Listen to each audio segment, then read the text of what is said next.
represents in a certain light chaos. Yes, humor is a little chaotic. You can't even control it. Yes, when you're laughing at something that's just so archetypally and at your core funny, it possesses you almost.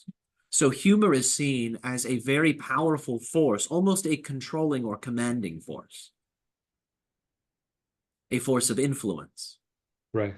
And of course, a force of chaos, because if you're not in control of your body, well, you would say that it's a chaotic moment because control has been suspended, at least on that conscious ego level.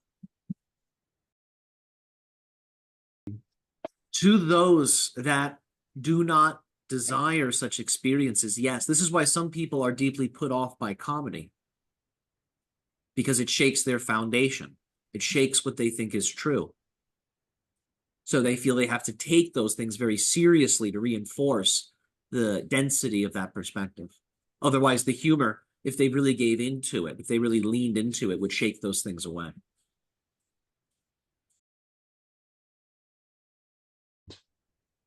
By understanding what it is that people ultimately like, playing to people's likes while also gently challenging that which they dislike.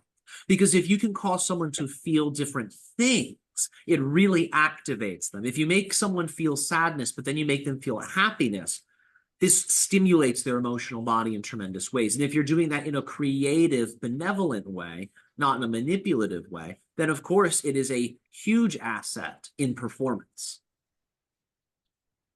So you can understand what puts people off. You can understand what turns people on. You can find an interesting way to put these things together so the comedy can challenge people gently, but also reinforces that you are on their side.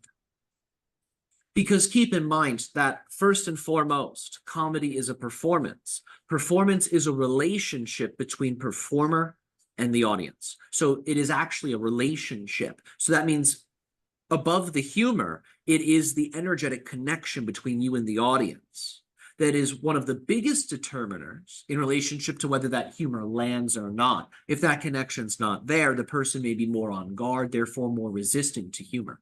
So in a certain sense, read the room, read the audience, and in another sense, understand what the end goal of the humor is. Is the humor meant to divide, or is it meant to create a stronger bond that will bring you and this other person up and will, of course, provide joy along the way?